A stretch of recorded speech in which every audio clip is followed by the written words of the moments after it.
welcome to my world. I'm your host, Kevin Rutherford. It is Thursday, November 16th. We are here live. We're going to open the phone lines right now. We only have an hour today. It is a free-for-all. Anything goes. If you have a question, a comment, a topic, pick up the phone right now and start dialing. 855-950-3835. Again, we only have an hour. It is a free-for-all. If you have a question, a comment, a topic, we can talk about it. We can talk about trucks, money, fuel mileage, maintenance, tires, taxes, technology, health and fitness on the road, getting started as an owner-operator, finding freight, working with brokers, getting your authority, you name it, we'll talk about it. All you have to do is, everybody just picked up the phone and started dialing, so I guess I don't need to say that anymore. One thing I want to talk about, I've really been watching the economy, the industry, and everything that's going on. I've had the privilege of seeing a couple of really, really good analysts in person. There's several different opinions out there about what's going on. But it really doesn't matter who's right. I see a big opportunity coming. And here's what I see. And it's a little bit of a shift for us, but we're already in position for this because I started building a course for this a ways back. I think there is the real opportunity coming up in the next couple of years is going to be getting your own authority. That doesn't mean it's still not a good idea to be leased to a carrier. If you're leased to a carrier and you're happy, you should stay doing that. That's not unless there is one big caveat to that. That is, it's currently illegal to do that in California, and the courts have upheld that. And there are several bills in Congress now to make that federal, where you would not be able to lease to a carrier, just like the current law in California. You cannot lease a truck to a carrier. And we may get that federally.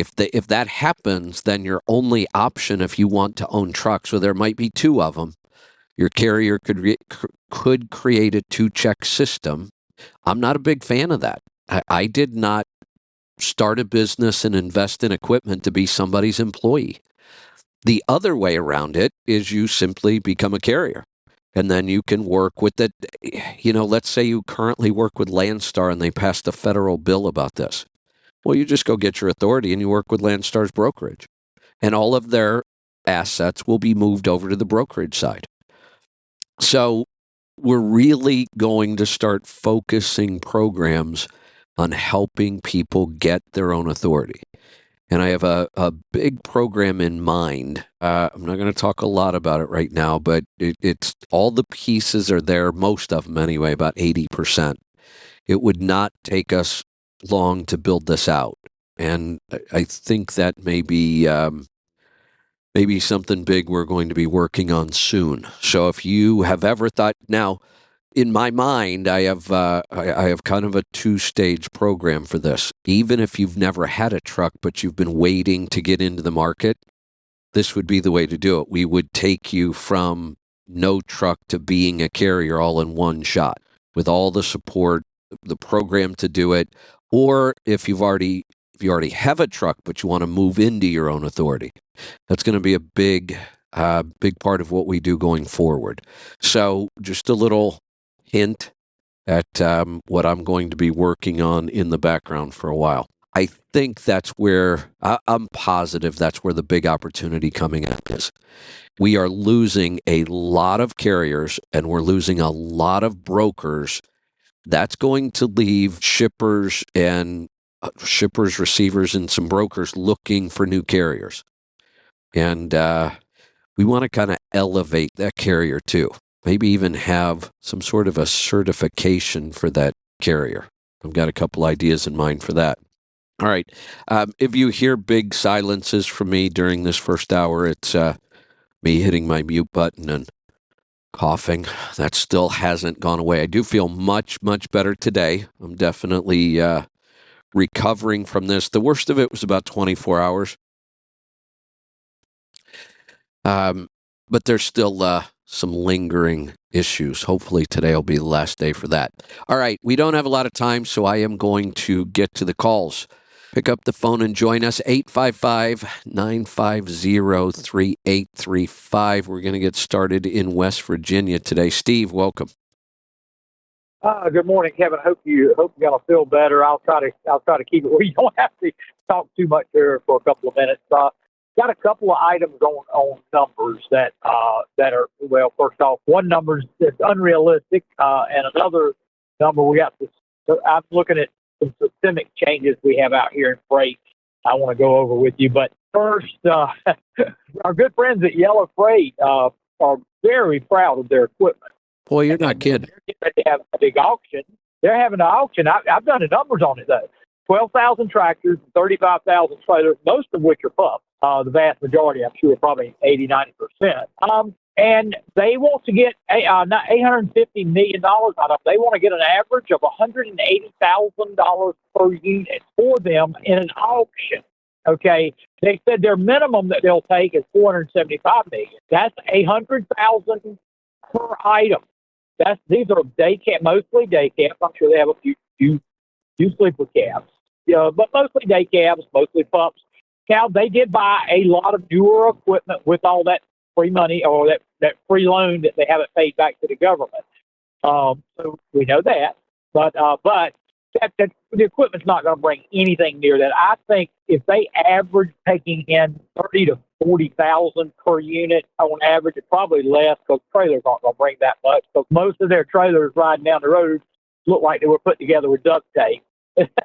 Yeah, it's garbage stuff. It's gonna be 150 million maybe, but they're looking for 475 minimum and 850 as their green number. They're not going to come close. Sorry, yeah, and so you know their equipment. You know what equipment goes for. I mean, and you were in the day cab business. Now I know some of the day cabs will sell, but not when you got that many units at one time. Probably what I don't know, maybe 11,000 of that 12,000 will be day cabs. I imagine. Yeah, it's got to be a big number. That'll flood the market. Yeah, it is. So that's an unrealistic number, right? And like I say, I want to see now. What I want to see is the aftermath. I want to see what the auction brings. Maybe the bankruptcy court, maybe they will be transparent with that. But I'm saying maybe 150 million. If they get 200 million, they better jump for joy. Maybe it's the fact that the bankruptcy court doesn't have a clue what equipment goes for. Maybe they're looking at newer pricing. Maybe it's not really people that are involved in trucking that came up with those figures. I don't know exactly what it is, but their real estate's worth a lot of money. Estes has put the minimum bid at $1.5 billion now on the real estate, and so basically the bankruptcy court will end up having enough money to pay back the government's loan. They'll probably have enough money to catch up the pension stuff that they had been doing for a number of years. So it'll probably come out not too badly. Even Madoff stuff at the end came out not too badly. Yeah, and I really hope that happens. It seems to me like in the last month, I'm losing track of time, there was another bidder that came out of nowhere, and it was a company. Were they like an auto hauler? Old Dominion was one of them. There was one other bid, but Estes won the backup. It's called a backup bid because they're going to bid each property out there. Yeah, they're going to get at least $1.5 billion because Estes is guaranteed that much. Well, the two big ones were. I've always said Estes too. Yeah, the two big ones were Old Dominion and Estes. They made total sense because they're LTL companies that works for them. Somebody came out with an even higher offer. And when I looked at the company, I thought, first of all, I don't think they have that much money. And two, this makes no sense for them. Who was that? I can't find it anywhere. I'm even searching for it. And I can't find it. No, I think it was a rejected bid because of what you said. I don't think they knew that Estes and Old Dominion were, and both of them will buy a lot of those terminals. Well, I was with Carolina Freight when when we were bought by ABF in '94, Estes ended up buying well over half of our terminals at that point. So they moved up to much bigger terminals at that point. Right. They were a very small regional company back then. Right. And now they're one of the better. Old Dominion's the best run LTL company out there. I'd say Estes is the second best. Yeah, I would agree. And they're private, so we don't know their numbers. They do very well. The same fourth generation right now is getting ready to go up to CEO in the next few years. So that's the thing. They kept it going. Everybody else, all those in the 1930s, Mr. Beam at Carolina Freight, he died in '89, and 5 years it went out because the son-in-law ran it in the ground.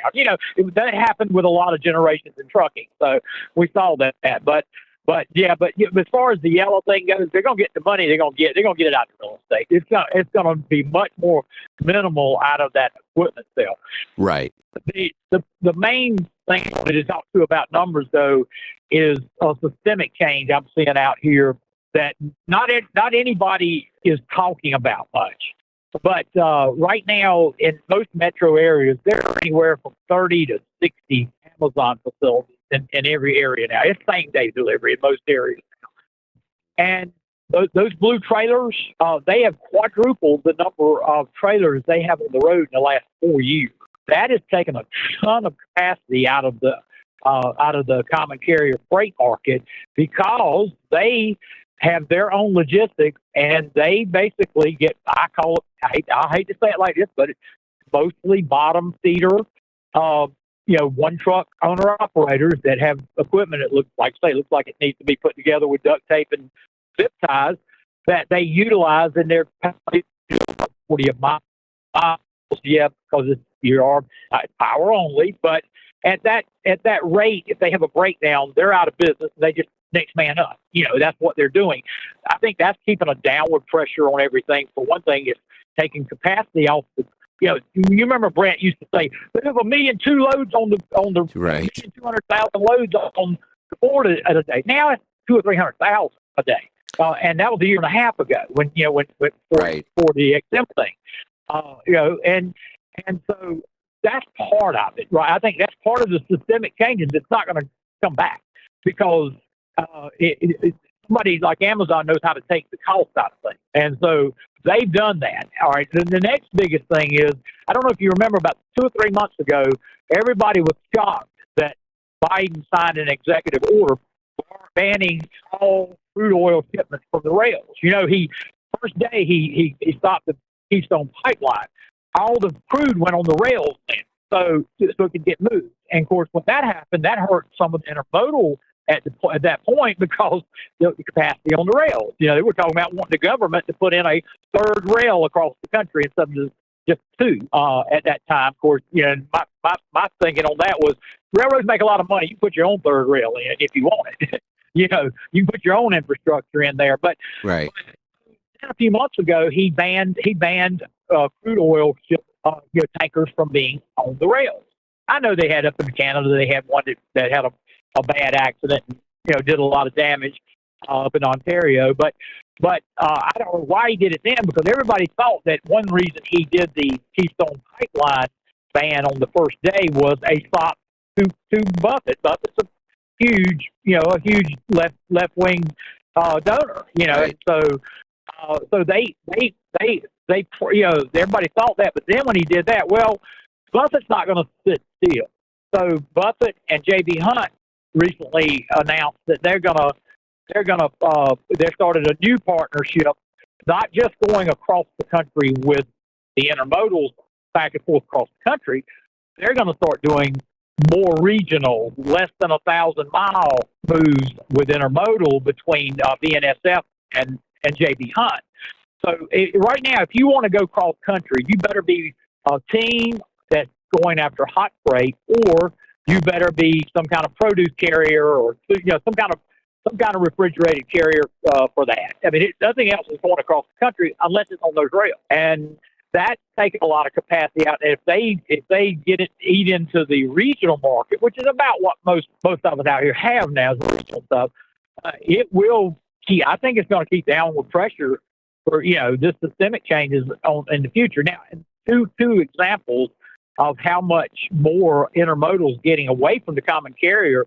I work with two different appliance makers, Whirlpool and Bosch, and at both places, it used to be about 1/3 common carrier, 1/3 intermodal, 2/3 common carrier. That flipped in the last 2 years. Now it's 2/3 to 80% of containers in their yards, and very, very few common carrier trailers sitting there now when I go in. So that is on the ground. That's happening. We see that happening. Right. I think those two things are gonna keep downward pressure on rates in the spot market. Plus I just don't see the economy producing enough loads. I mean, it was all COVID money that produced. I called him Brent Hutto's loads because you kept telling him this can't go on forever. Well, it went on until the COVID money went Right. went away. That's when it went away. Shortly after y'all finished y'all's deal together. When you left XM.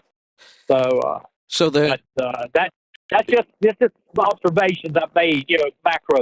Yeah, and I agree with really just about all of them. And, there's two ways we can look at this. We're in for a rough time. There's no doubt. And I don't know how long it's going to be. We've still got more pain. But it also means we're going to wash a lot of small carriers and a lot of small brokers. And even some big carriers and big brokers are going to get washed out of this market. A lot of them. And it's going to keep happening. So what we can look forward to is it may be one of the worst downturns we've ever been through. It will create the biggest opportunities we've ever seen.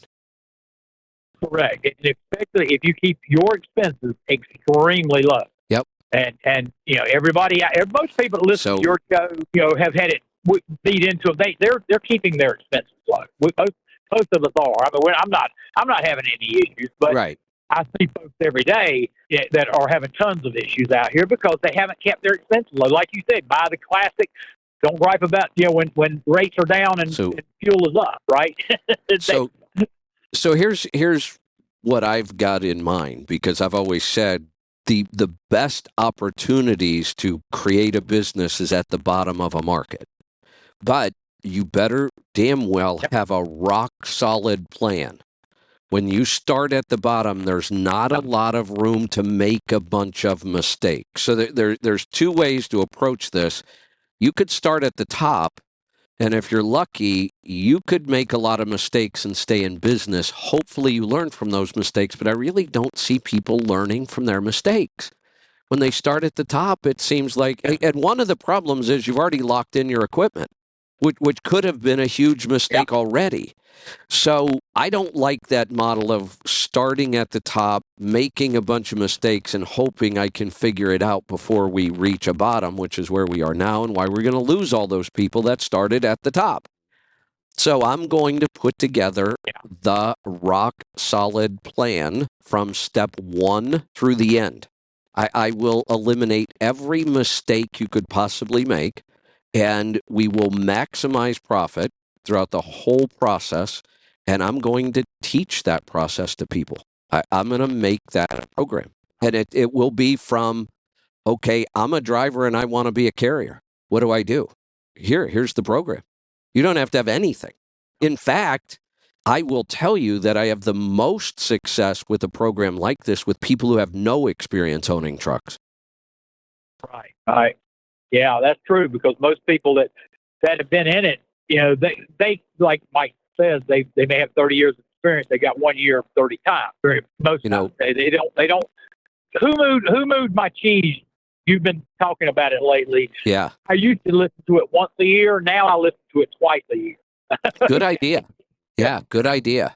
It really is. That and how to win friends and influence people, and in the 7 Habits. And I do the 7 Habits unabridged one time, but then get the abridged version, because you can, after you heard it one time, the abridged, that's a good idea too. Is fine. And I think it would be fantastic if you did a show on each of the habits at some point, or an hour. Yeah, that'd be just fun. teaching, and hey, you might bring that up. I'm gonna try to help you marketing wise. If you come, you're coming up in your Thursday talks with people on the $75 plan or $72 plan. You may come up and say, okay, in the month of such and such, or in a couple of months, we're going to go over the 7 habits and let y'all in the business group work on each habit for that day, and kind of work. That's just another thing. I don't know if you have any copyright issues, but you're selling some books. I don't think it would matter. I can actually go get certified in teaching that program. And I may. It is a good program. We'll see. All right, I got to move along. We got to get to some calls. Let's go to South Carolina. Terrence, welcome. What's up, Kev? I just want to thank the members of the tribe that reached out to me. So good. They know who they are. Yeah. Thank you from me as well. And your tribe too. Yep. Yeah. So I'm trying to get I'm working on 2 mortgages. I'm trying to figure it out. One of them, the Rocket Mortgage thing is that's what she's got hers through, so it'd be kind of easy transition, once it's sold. Okay. The house. But I got to pay which is odd. I can't remember the last time you're hearing points on a mortgage, but it's like 1 point, and I'm like, yeah. Here's why. It's not a lot, but no. Here's why you're hearing it again. When we were down in the 2, nobody was going to sell you a point. They're not going to give you a 1% mortgage. It was never going to happen. There was no margins in there already. Well, now that we're up and knocking on 8% interest rates, oh yeah, you will have the opportunity to buy points. Let me explain to everybody else what points are. Points are kind of prepaying interest so that you get a lower interest rate over the entire mortgage. So you're going to pay more upfront with points. You'll pay less over the life of the loan. The time you want to be careful with points is if there's any chance you're going to sell this property within the next 5 years or so. If you pay the points and then sell, you get screwed. If you pay the points and hold the mortgage, you will benefit. But that's why we're seeing them again, because we're back into the place where they can afford to sell you a point or 2, and you could end up with a 6-something mortgage instead of an 8. Yeah, so what they did, but here's the thing: that one's like 7.75. So when I went to this other thing in local Carolina Trust, their credit union, that's where I have my truck loan through. They're at 7.375 with no points. So I'm like, I'm back and forth between that. I mean, obviously the lower rate is better. Well, not always. Mortgages are confusing because every mortgage company has a different deal. It's not just the interest rate. It's closing cost. Who pays what? There's a lot of money that a mortgage company can either charge you for things or not charge you for those things. So typically, if you see a higher rate, there's probably some better terms in there somewhere. They may be paying more of the upfront closing costs. Here's one more option I would want you to explore before you make a decision. You have checked a traditional mortgage company, and you've checked a local bank credit union kind of thing. Now what I want you to do is find a mortgage broker. Okay. And a mortgage broker and then just always say, hey, will go shop all of they might have 30 mortgage companies that they deal with, and they may know of one that really likes these kinds of loans and situations, and they have a great deal on it. Like sometimes people who are self-employed, there are banks that don't really like to deal with self-employed, so they'll give you a higher rate. A mortgage broker can find a company that specializes in mortgages for self-employed, and you might get a better rate and a better deal. Right, okay. I thought to look into that. That makes sense. Makes sense. Yeah, because I had like points. I'm like, and I knew, like the way you explained it, I knew that. I'm like, well, I'm just trying to look for the easiest transition on it. Here's to get it over with. But it's and this is another reason to use a broker. A broker can explain to you. They'll look at two deals and go, well, yeah, you're going to pay a higher interest rate over here because they're covering this cost. So, and you can almost work out break evens on these things. If I take the lower mortgage rate or the lower closing cost and I end up with a higher percentage, that will pay off for me up to the fourth year. And after the fourth year, it would actually start costing me more. So all of those things are pretty complicated, but a mortgage broker can help you with all of that. Okay. Yeah, I'll have to look at that tonight. And then I mean, you can always call me, and if you want to send me details, I'll look them over and help you as much as I can. Oh, I appreciate that. Yeah, I still haven't reached out. I know you're sick and all that. I don't want to, Yeah, I want to let you get better and have something to do than deal with me. Well, yeah, I haven't been answering anybody. I was supposed to have a meeting this week with David, and I told him it may not happen until we get back up to Nashville. Cool. Yeah, like I said, once I get all that stuff together, if you don't mind doing it, I would appreciate that. No problem at all. Take a lot off my shoulders, man. Yeah, no problem. All right, Kev. Thanks again. I appreciate all your help, man. You're welcome. Thank you. Talk to you soon. Take care. Let's go to Tennessee. Ilya, welcome. Morning, Kevin. How you doing? Doing good. I guess we're looking at an oil sample. Yeah, there's actually 2 oil sample documents and 3 trucks. 2 of them are on one sample, so like on one form for some reason. Got it. Okay. So I'm looking at one right now. The first one looks like it's just one truck, a Volvo V&L 670. Yep. Okay. Any specific questions on that one? No, just wanted to get your opinion on all 3. These are all 3 trucks that I'm looking to choose between 1 to 3. They're all about the same truck. Oh, so you're looking to buy these? Yeah, 1 of the 3. Yeah, now, they're all 2017 Volvo 670s with 264s. According to this paperwork, there's no miles on this oil. The oil, I'm not sure how much mileage is on there because it's from the dealership. Hold on, we can't look. There's nothing I can comment on the sample. If I don't know how many miles are on an oil sample, I can't comment. It means everything. I could totally misinterpret something if I don't know the miles. And my guess is if this came from a dealer, it's got almost no miles on it. They all changed the oil. They don't change their oil until they're selling, until the truck is sold, and then that's when they negotiate service with it. Well, that's nice, except they should just add one more step. They need to find out when that oil was changed. I don't know if this oil has 60,000 miles or 6,000 miles. And that makes all the difference. I cannot interpret an oil sample if I don't know the miles on the oil. I won't do it because I'll make a mistake. Okay. Okay. Is there anything you might be able to see in it? I'm pretty sure all these 3, they all even look exactly the same. Well, then I can tell you on the first one, there's nothing for me to talk about, but that may be because there's just not many miles on this oil.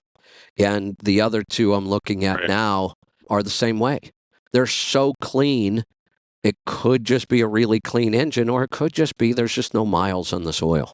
But I can't guess. I mean, I don't want to guess because one of these trucks could have a coolant leak. It just hasn't shown up yet. One of them could be getting dirt in the engine, but it just doesn't have enough miles to show up yet. So for a pre-buy oil sample, I won't comment on them at all if I don't know the miles. Okay. Now, what about idle time? There's one thing that may have changed my mind. I may have been able to give you a little bit of advice. If one of these showed up with a problem, there's a lot of fuel in the oil, there's a lot of coolant in the oil, there's a lot of dirt in the oil, well, then I would say, I don't really care how many miles are on this one, just skip this one. It's got a problem. But that didn't happen. They all look so clean to me that my guess is there's way too much of a chance there's just not enough miles on this. Okay. So I can rule a truck out sometimes with an oil sample if I don't know the miles. I could rule a truck out. I can never rule a truck in if I don't know the miles. Okay. Is there anything you could tell me what you think or your opinion on idle time? The sample that has the 2 trucks, the idle time on those is 35% and 29%. That's a no for me. Those are no's for me. All 3 of them. Yeah, I really want to find a truck with less than 15. 10 is even better. I mean, lower is always better. Emission engines don't like idling. This is a bigger issue than it's ever been. And for me, I don't like. And here's the problem: almost all the fleet trucks are going to have high idle time. Yeah. Okay. But to me, that's I was actually surprised by the. I was actually surprised by this idle time too, because all 3 of them have APUs also. see that's what makes me crazy. You can't even get drivers to turn off the damn truck when you buy them a $12,000 APU. Mhm. Any truck with an APU should be under 5% idle time. Why would you ever what my idle the thinking truck? was. Yeah. So you're only idling Maybe happens at startup in the morning and stopping and starting here and there during the day. You should have extremely low idle time with an APU. right. Yeah, I think it's probably like kind of the stuff that I think Henry or Joel was saying the other week that like people even idle the trucks even at the fuel aisle or whatever. That's pointlessly. That's what I mean. And that's always been an issue, Yeah. but with emissions, it's a much, much bigger issue. Right. Okay. So here, remember your goal when you're looking at trucks. Your goal is not to find the truck you know you want to buy. Your truck is to eliminate every truck you don't want to buy. And you just did that. That to me is a win. You found a good reason not to look at these trucks anymore. Now you can move on. Right. Yeah, I actually do have a third one I'm looking at, and I know that one's idle time is lower. I'm just waiting for the guy to send me the oil sample back on that one because he has the truck out on the road, and he's waiting for the driver to come back. Make sure you get the miles on the oil. Okay. And All right. then call me and we'll Thank you. go over that one. You're welcome. Let's go to Texas. James, welcome to the program. James, welcome. Kevin, can you hear me? I can now. Go ahead. How are you doing? I'm recovering. Good. In Florida, can't beat that, huh? Honestly, today I've been in Florida for, when did I get here? Man, it was almost a week ago. I came down here right after F3 ended, so I'm coming up on a week. Today is the first time I have seen a tiny little bit of sunshine. It has been nothing but rain the whole time I've been here. You must be bad luck or something. I don't know what it was. I was, now I can actually see some blue sky and sunshine today. It looks like it might clear up kind of nice. About half the sky's still in clouds, but it has been kind of cool in the 60s and raining the whole time I've been here. Not that it mattered to me because I really haven't left my coach hardly at all anyway, so. Yeah, I hear you. Hey, I've got a couple questions. I tried to get in yesterday about the silver and the copper. I bought that. One of them has a dropper in it. I forget which one. And I'm using it for both of them. Is that going to hurt anything, mixing that stuff together? No, won't hurt a thing. I didn't think so. Okay. And I've been fighting this acid reflux. I'm on my second TPI kit. And I went to the chiropractor day before yesterday, and I'm going back today. But it got worse after he popped me, whatever he did to crumpled me up like a freaking and, yeah, they do. And but he's a good. I mean, I talked to 3 people that were there, and they were all so impressed with this guy. And I just kind of picked him out of the blue, so it was pretty good luck. So I'm hoping that. But it seemed like the acid reflux got worse after he did what he did when he pushed up on it and everything. I give it some time. Here's part of the process. Yeah, that's what I thought. Yeah, we actually have a name for this. It's called a healing reaction. It happens with protocols. It happens with supplements. It happens with procedures. So when we go in to fix the problem, many times we aggravate the problem and we make it worse for a while. And we actually call it a healing reaction. So I would give it some time. That makes sense. And I joined the health coaching deal, and good. trying to do this, trying to log all my food and everything. The dashboard thing to me is it's hard for me to, log all that stuff into there. I've been So taking pictures of my that- food. You know, Get fed. that's the easiest way, and it's all I need.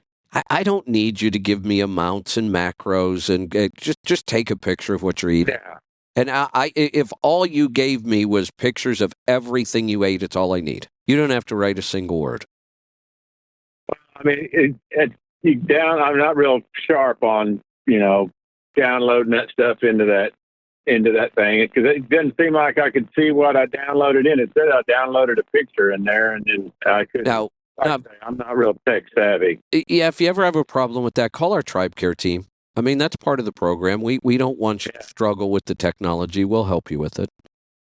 Sure, I know, but I'm doing this at off hours, Yeah, I My know. schedule is, Yeah. you know what I mean? Yep, I know. Trying to find a way to do it, but I definitely, want to figure this stuff out and get this. I'm tired of this acid reflux, and it's killing me. Yeah, we will fix it. Yeah, I have confidence it'll get done. I know it's not going to happen overnight, and like I say, I've got you and I've got this chiropractor now, and I feel like I'm in pretty good hands. So Good. I like that. anyway, all right. Well, I just wanted to ask you about that silver thing. I didn't think it was a big deal, but it was. No, not at all. I ended up forgetting it on this trip. Yep. All right, sir. That's all I got. Appreciate you. You're welcome. Thanks for the call. Let's go to Illinois. Austin, welcome. Hey, Kevin, how are you doing this morning? Good. What can I help you with? Yes, sir. I'm looking at a Volvo 760. My company is selling it. They're selling it for $62,500. I just want to make sure that before I even start digging into it, I just want to make sure that it's spec right and it's going to help me with fuel mileage. What year is it? It does have. It's a 2020. TC? It just says T on it. Well, 64T 760. so you're not sure on the engine whether it's turbo compounding. No, I'm not sure on that. I know it's a D13. I can definitely find out. Yeah, we may need some more details. Tell me what you do have. I know it's 264 rear. Has the iShift 12 in it. What's the final gear ratio in the iShift 12? Is that an overdrive?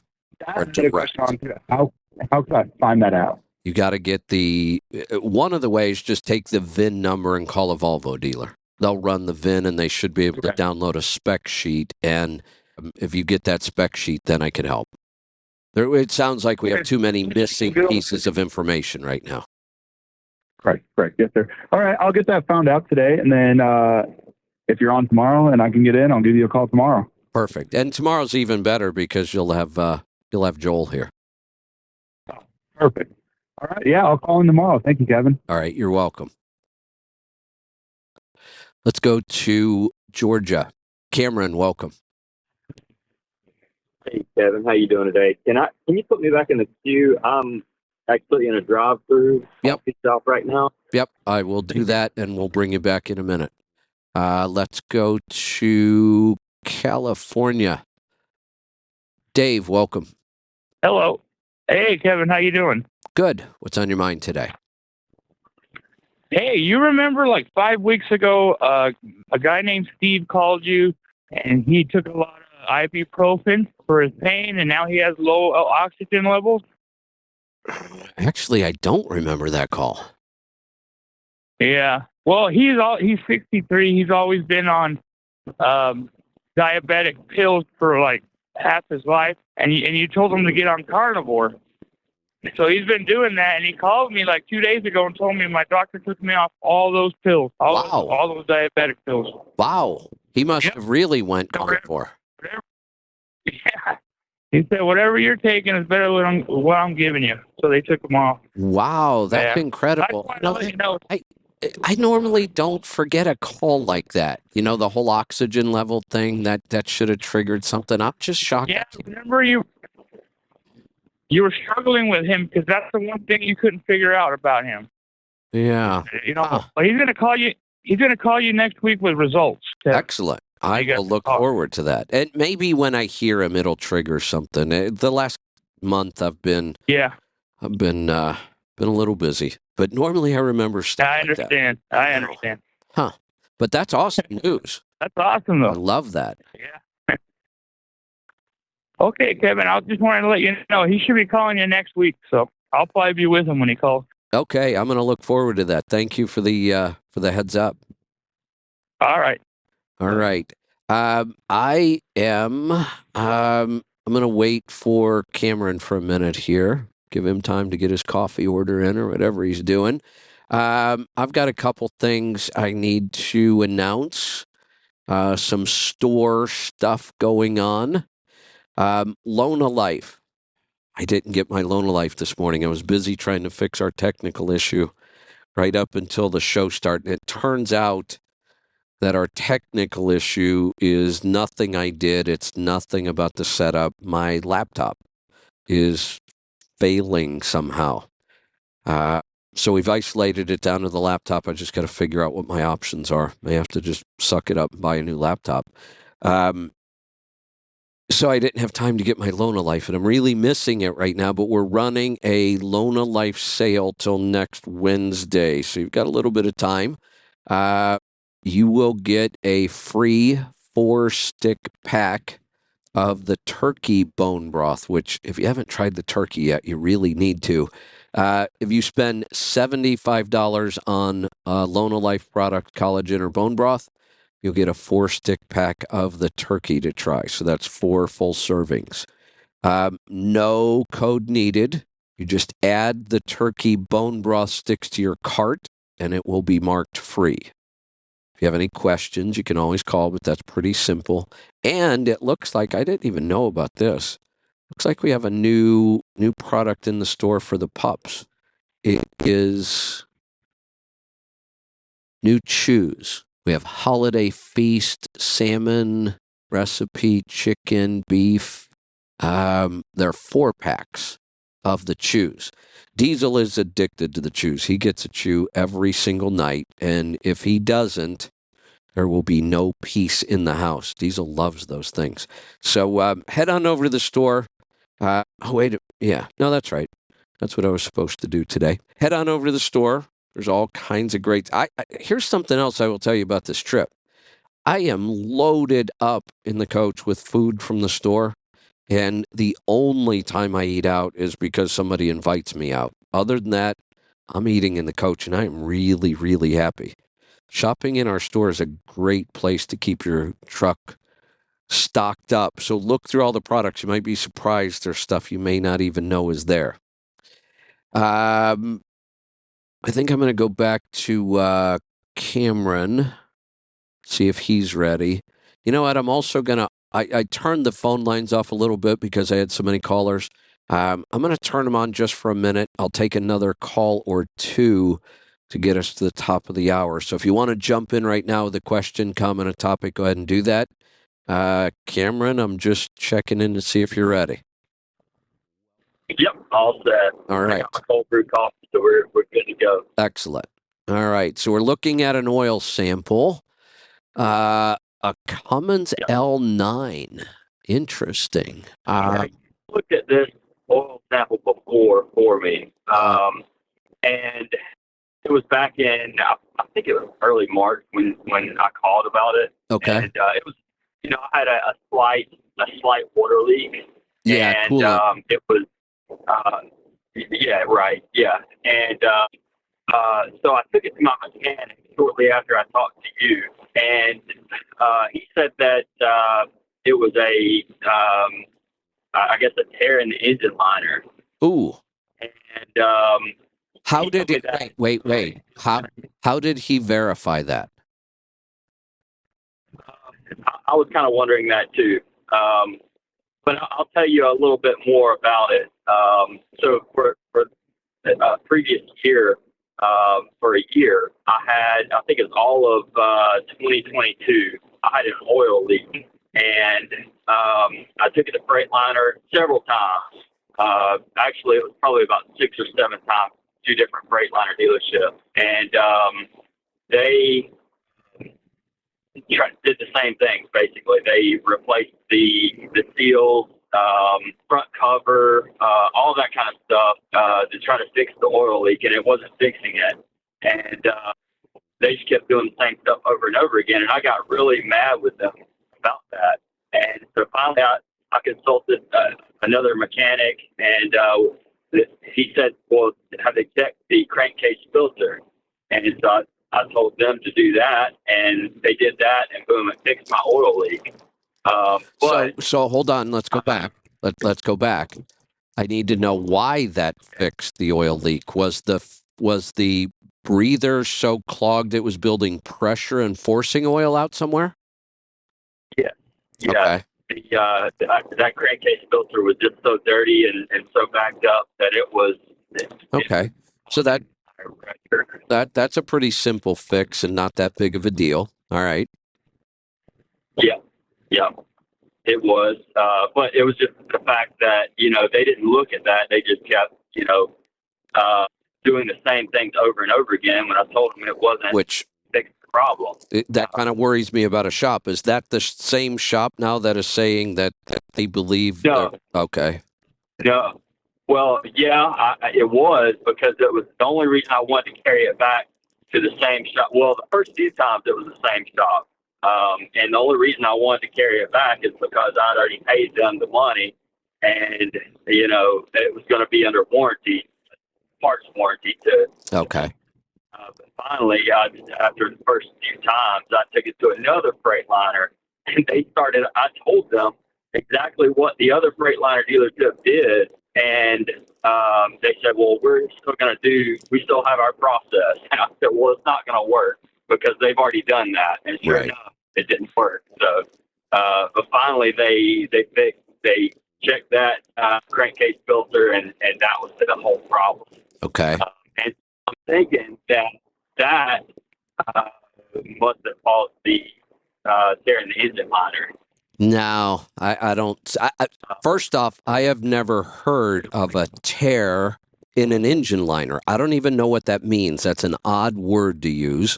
Well, I may be putting it the wrong way. It's typically bad, basically. Typically, and I am not familiar with the architecture of this engine, and that can matter. How the sleeves are installed, there's some other issues here. Typically, what happens when we get coolant into an engine, and it is a liner problem, it's what's called cavitation. What color coolant is in this truck? It is kind of a purple color. So it is a long life or extended life coolant. How many miles are on the truck? Just under 400,000. So the original coolant is still. It's in part. Doesn't matter. Doesn't matter. The original coolant is long life coolant, and that's good for 600,000 miles. So there's no coolant issue. If this had green coolant in it, cavitation could be a problem. We don't see much cavitation anymore like we used to, because so if we go back to the green coolant, the reason you used to put a water filter on, for the most part, was the water filter was charged with additives that green coolant needed every 15 or 20,000 miles. And if somebody started putting blanks on there that didn't have the additive or didn't keep the additives up, those additives are what protect the engine from cavitation. The long life coolant has long life additives that protect the engine from cavitation. So we don't see it much anymore. But other than that, I don't know what they're trying to say happened to this liner or how they know it. I would need a better explanation from them of what they think happened and how. Yeah, I should have asked him how he figured that out, because I know obviously he didn't go into the engine and correct. Right, because if you get down, like I said, I'm not familiar with the total architecture of this engine, but I've never seen an engine. I mean, you got to tear them apart to see that's the problem. Right. Right. That's what I was thinking too. And I'm no expert on Now, engines. here's what I would do. Let's just skip all the speculation because it's all that we're doing right now. If you get a good answer from them about why they're convinced that there's a liner problem, whatever the liner problem is, have them explain it to you better. Give them a good explanation of how they know. Then we could go from there. But based on what I'm seeing right now, is the same oil still in? Probably not, because this sample goes all the way back to February. Have you done another sample since then? Yeah, no, so I'll tell you, I parked the truck right after that. Oh, okay. And I own I own a trailer dealership, and so I'm going to use it. I was going to call you, and this is the reason for my call. I was going to ask, how long you would, because I'm only going to put maybe 10,000 miles a year on the truck. Based on the little bit of coolant that was in there, here's what I would recommend. How many have you put any miles on it? Any significant miles since this sample? Maybe 5,000 miles. Okay, I would put it back in service. You had so little coolant in here that it's not enough to even worry about yet. All this amount of coolant, all that tells us is, a little bit of coolant got in the oil somewhere, but we don't know where. But this isn't enough to hurt anything at all. What I would do is I'd just put this back into service, and I would just sample it every 10,000 miles. You may get a couple years out of this thing easy. And I did I found out that rebuilding that engine is more expensive with parts and labor and everything than just going and getting a brand new crate engine from Cummins with a warranty. That's becoming pretty common. It's like $15,000 with labor, the cost of the engine and everything. So I mean, can't beat that. No, and I honestly don't think you need it. I would just run this thing. I would check the keep an eye on coolant level. Obviously, you're going to anyway.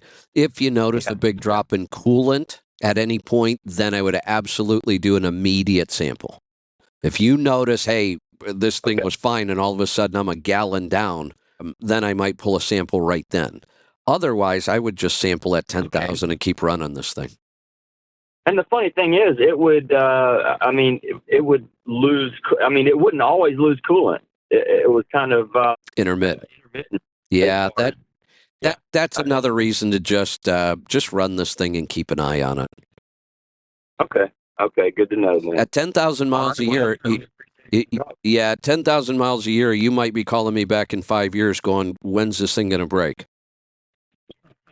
I hope so. Yeah, me too. Yeah, it's going to be not for hire basically right now. So I mean, it's just going to be short mileage. So yeah, kind of what I was looking for then. Perfect. All right, thanks for the help. You're welcome. Thanks for the call. Let's go to Texas. Paul, welcome. Howdy. What's on your mind today? I didn't hear the start of that call. What engine did he have? It's an L9 Cummins. Just not familiar with those. Oh, okay. Little one. Yeah. Yeah. I've never heard that terminology, a tear and a liner. They're not made of paper. That was a bizarre way of saying it. And then my question is, how do you know? You didn't pull it apart. There may be a way to know on that engine. I just don't know enough about how that thing's put together to know, but I would want them to explain to me how they know, and they better be damn confident. Yeah. So Steve was talking about yellow, and you mentioned a car hauler company. That was Jack Cooper. Yeah, I got a bunch of messages, but that must have been taken off the table because I can't find it anywhere. I don't know how they're going to hook a car hauler trailer on the back end of that dump. The whole thing when it happened just seemed totally bizarre to me. They wouldn't use any of this equipment. Why would they need those terminals? Nothing about it made sense. Yeah, it was weird. I didn't understand it either. And if the thought was we're going to go in and buy Yellow's assets and we're going to start a new LTL company, holy cow, that's a bad idea. Yeah, because it's not exactly primo top of the line equipment. Oh, it's garbage. Yeah, a lot of it, some of those trailers are probably over 20 years old, I would imagine. Yeah, and the tractors are all stripped and abused. They're slip seated. Nobody takes care of that. That stuff is just awful.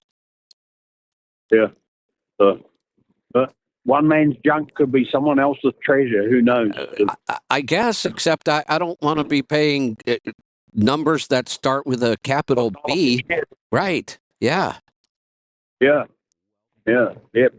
Capital B, I want bargain, not business. That's exactly right. So you were talking, I guess you were talking about the PRO Act at the start of the show. I missed that bit too. But I don't really have any desire to have my own authority. But if it was the choice between becoming an employee driver or having my own authority, I'd get my own authority. Absolutely. And that may be what's coming. Yeah. Vote them out. So the good news is, like I said, I've got Everybody wants to be an employee. For a course like this, I've got 80 to 90% of the work already done. Here's why we never put it out when we were working on it. We were heading right into COVID about the time we would have finished it. And you have probably heard me say about 1,000 times, this is not a good time to become a carrier. Not a good time to go buy a truck. Just wait. Yeah. All the people that started at the top are the first ones out now. So now is the time. Whether the PRO Act forces us into something like this or people just want to look for opportunities, that's where they're going to be. So I think the timing is right to release something like this. Yeah, well, I'm quite happy with the lease to the carrier and let them do most of the work. And Yeah. I do the easy stuff and fill out the paperwork, and they do all the invoicing and billing. And as long as I send them my pay request, I get paid twice a month. There you go. Check's always there. All right. I'll carry on. The Becketts are waiting, so I am going to wrap this up. We will be right back with Rolling Toe. It takes us usually less than 5 minutes to make this transition. So I will do that, and I will see you back here tomorrow. Be safe, be profitable, be fit and healthy. Always do the hard work and master the journey.